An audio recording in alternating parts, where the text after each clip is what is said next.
Okay, this is part 2 of how to make a face mask to protect yourself from coronavirus. And, uh, and some people just wear them for allergies. First of all, we washed our fabrics, pre-washed them. And you really need to do that because they're really dirty when they come from the stores. That's in part 1. And it also tightens the weave up. That's super, super important. And you should only be using cotton. You don't want to use any polyester for this because it's not suitable. You need to use 100% cotton, okay?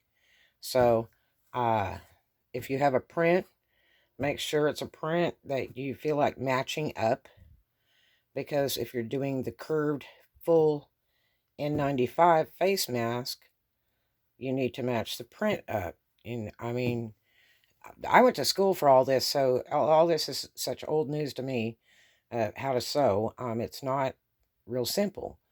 Um, you don't want to use polyester because it stretches. It needs to be cut the proper way.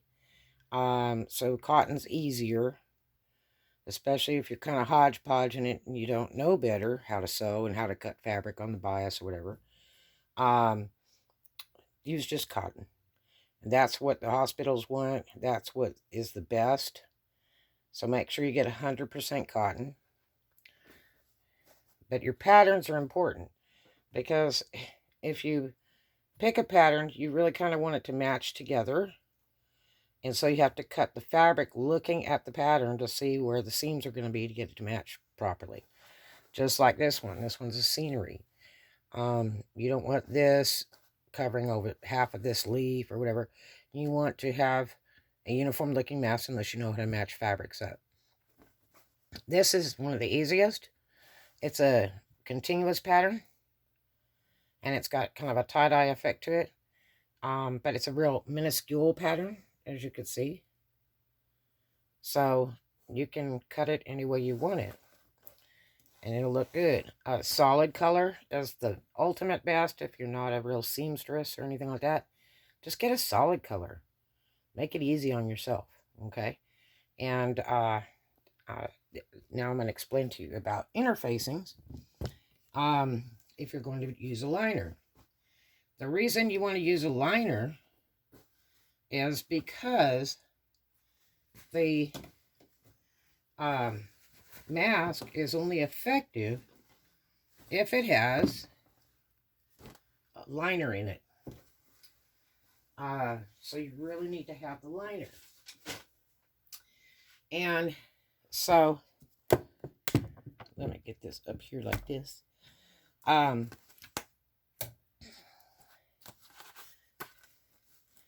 You have fusible facings, okay? And this is some bulk facing that was cut for some with a saw table used at a factory. You cut layers, and this is some scrap from doing blazers. And this is fusible. You have the dark for your dark fabrics. You have the light for your lighter fabrics. And if you'll notice, this, it's ultralight. It's real soft on one side. The other side has these little dots. Okay? They're little tiny dots. See them? Okay? Now, these little dots are the glue that fuses the interfacing on. Okay? Because on the N95, the curvy face mask, the one you're really supposed to be making, not that little rectangle thing, that one doesn't fit very well. And the whole idea of wearing a mask is have something that fits on the face and closes around the face completely. Okay, this is also another lightweight, okay, interfacing that fuses. This is a heavyweight fusion interfacing. You wouldn't know it, but it's real soft and heavy. Okay, but it's got a shiny side to it, And that shiny side is the fusing side. Okay.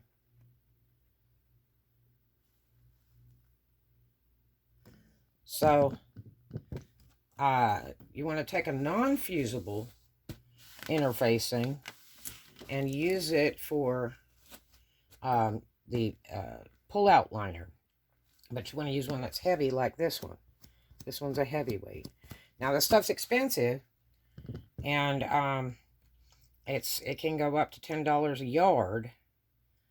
And, you know, proper face mask is going to be, let's see, 2 liners and 1 filter. Okay. Which preferably would be made out of the interfacing, or you can use a coffee filter, and I'll show you about that later.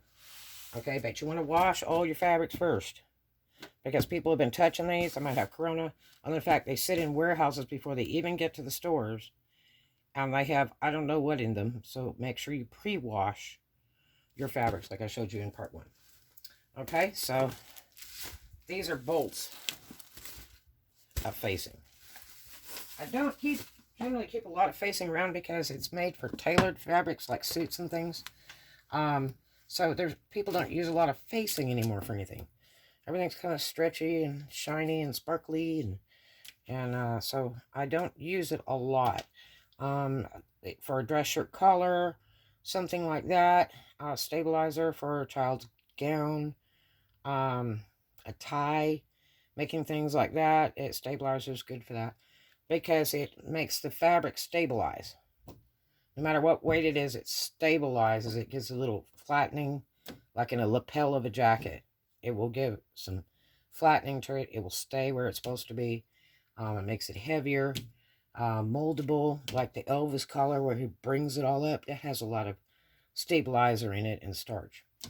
Okay, and this is for a rolling cutter. This is made by Fiskars. I think this was about $20. And I have 2 big giant ones too. This is a 12 by 18. This is terrific if you're using a rolling cutter, okay? That's my preference. I don't like to cut anything with scissors. When I do use scissors, I use Fiskars. These are Danish scissors, and they're wonderful. I go through them really quickly, and you only want to use them for fabric. Do not use them for cutting anything else. Only fabric. It will dull them, just like hair cutting scissors. You only want to use those for cutting hair. So don't let your kids be playing with them, cutting up paper dolls or whatever. Don't be using them to wrench on your car or anything. These are expensive, and you can find them at Walmart or a sewing store or online. But these are the best because this has a spring load, and you just go like this. And I found these from a lady who was cutting fabric for me one day. I said, "Wow, where'd you get those wild scissors?" She says, "God, they're the greatest. I could cut fabric all day." And they're really neat. And then it has a little lock on it. Okay, they're like under $20, but they're worth it. 100% worth it. So you want to take your fabric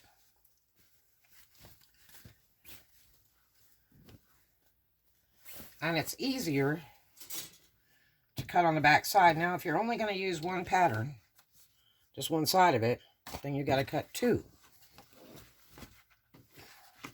Because you've got one going one way and one going the other way, okay? So, if you cut 2 patterns, you can cut 2 at the same time and look at the pattern your fabric's going in. 100% cotton now. And you can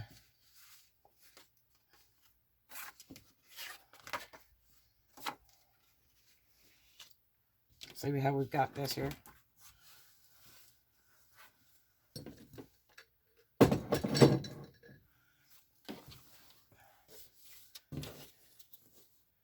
Okay, so we've got this. Let me get this up a little bit higher so you can see better.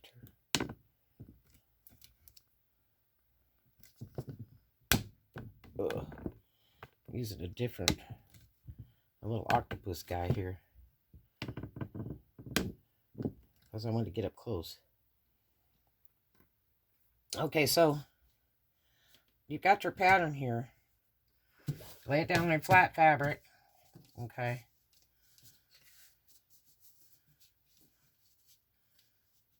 And you can put them right together, or you can put it on the edge if you want. You can put it like on the edge and on the edge, or you can put them together. Put them on the fold, cut them in half.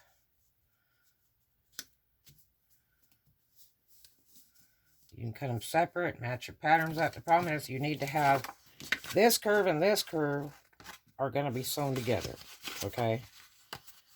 So you need to try to match your pattern to exactly what the pattern is on the fabric. That's how you sew proper, but I mean, most of you probably never sewed before and you don't get that, so just stick it on there whatever way, I guess. Or try to use a solid color fabric. And you want it to be straight like this, and straight like this, so that your pattern will be proper. When you sew it together, it should pretty well match. This one may not, because there's a curve in this fabric. Okay, so these are Crayola markers, and they're washable. They're in the kids section. And you get a box of them, like 8 of them. And they have all different colors, so you can use light colors and light things, and darker colors and darker things. Because you're going to need to wash this after you make it anyway.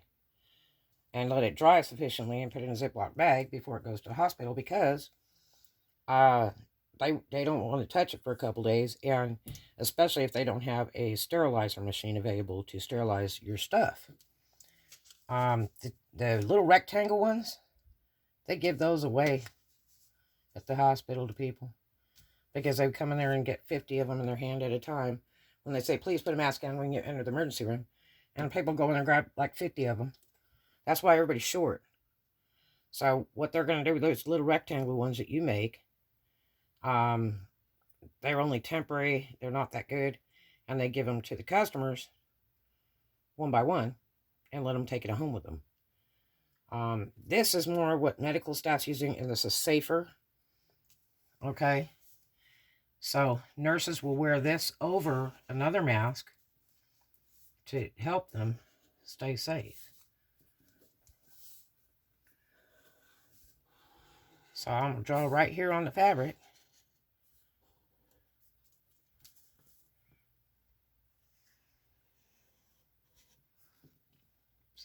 Yep, it's on there. Okay. Try to keep this pretty still. And then I'm going to trace this one out.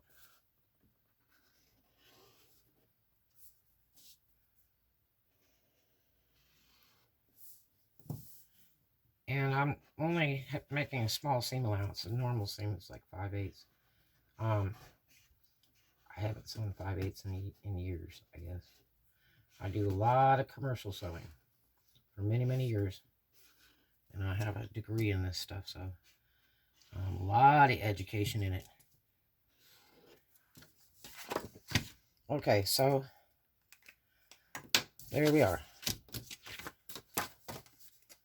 You don't pin nothing, okay? Make sure you understand that. You don't pin nothing. If you start pinning on this fabric or anything else, you're going to kill somebody, because the virus will go through the holes of the fabric, okay? That's another reason why you want cotton, and you want to pre-wash it so it has a tight weave to it. Most cotton is a non-stretch, so it's woven this way and this way. And when you stick a needle through it, you open the fibers up, which gives room for this virus to penetrate. So don't put pins in it. If you can't sew, just don't do it. Okay? Some people are using little hair clips and stuff like that. This piece is so small, you don't have to pin anything. Really. All you gotta do is hold it and sew it. Especially when you're using fusion, which I'm not wholeheartedly into the fusion. There's some people using these HEPA vacuum cleaner bags, and which are really hard to get, and they're gross expensive. And I'm going to tell you, it's not a real good idea, because they're fiberglass based. That means people are inhaling fiberglass into their lungs. So you're still dying. That's not a good thing. It's just like cigarette filters. They have a lot of fiberglass in them for years. I don't know if they ever changed it, but that was one of the biggest things, was the actual filters. that will really trash you up. So you're going to try to hold your scissors straight up and down. Don't do this, don't do this, because it changes the size of your pattern. So you got to hold straight up and down, okay? Cutting hair is the same philosophy. Turn it side to side, it's going to change the length of the hair. Okay? So, try to keep them straight up. I just normally use a rolly cutter because I don't cut fabric like this. I haven't cut fabric like this in years. But you probably don't have a rolly cutter. And the sewing stuff is so exhausted in the stores. You'd be lucky if you could find a rolling cutter, much less the roll blades that go with it. There's just nothing. I went to Walmart the other day and I couldn't believe like the whole sewing section was emptied out. There was just nothing. Because everybody's buying.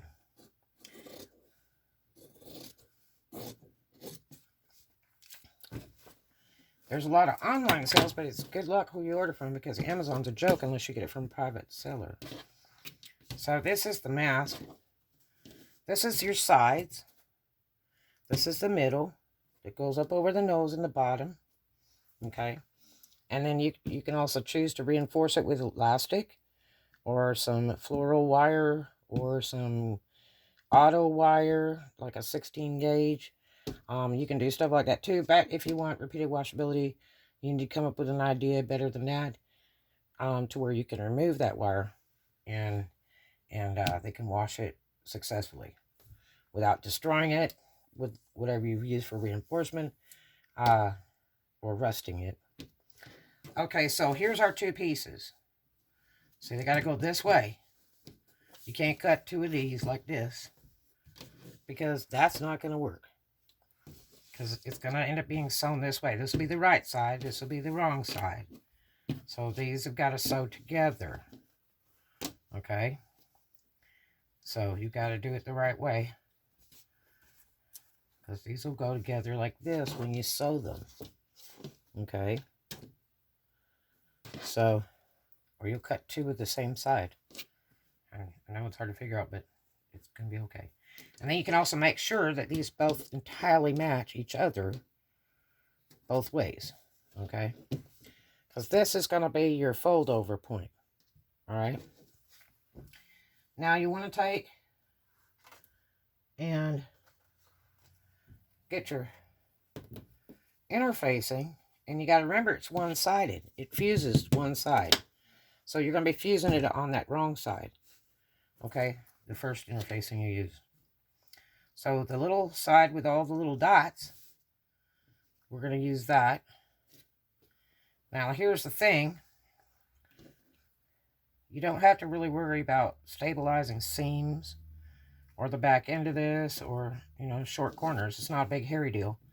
The biggest thing you want to reinforce is this whole front end of the mask.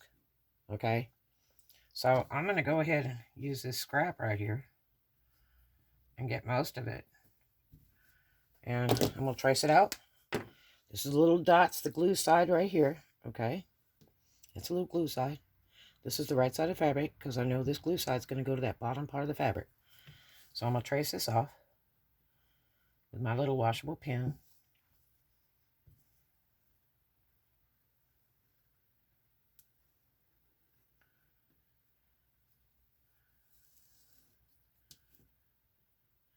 And these boards are easy to wash. You don't want to scratch them or anything because they're self-sealing boards made for a rolly cutter.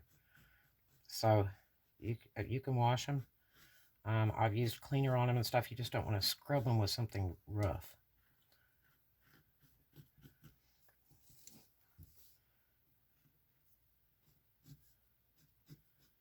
If you make a mistake, don't worry. Just use another piece or rinse that off and let it dry. Okay, so I'm going to take this and I'm going to cut this a little bit shorter than the edge of the fabric. Okay? Just a little bit shorter. That way it won't goog up my iron when I go to press it. There's going to be a seam down anyway, but just a hair shorter, okay? Otherwise, it gets goog on your iron or your towel, whatever you use with it, to press it in, because it'll really ruin the iron terrible. That glue melts right onto the face, and boy, it gets really bad. It just keeps on burning on there like plastic. And then what happens is, if you try to iron a garment, it puts those burn glue on there, and it just keeps staining everything you iron with that glue till you get it off. And you can't scrub it off with a scrubber. You have to use special stuff to do that. They have special stuff you can buy. So you see that is going to be there. I'll cut this right here. Now what you probably want to do is just make it to about there, because you're going to have fold over here. So you might want to just cut it off straight. I don't really care. It'll just make it stiffer. Okay, so that's my first thing. Now you want to cut a liner. And in order to save on that expensive fabric, I would just use a plain color of 100% cotton. Okay? That way you'll have a tight weave. Not necessarily muslin or anything like that. Just 100% cotton. And make a duplicate one for the liner. Okay? And then you want to stabilize it too. And so we will iron this stuff on. And we'll go from there. But make sure you pre-wash your fabrics. And that's the beginning of your protective face mask. All right, and we'll get back with the rest. Talk to you later.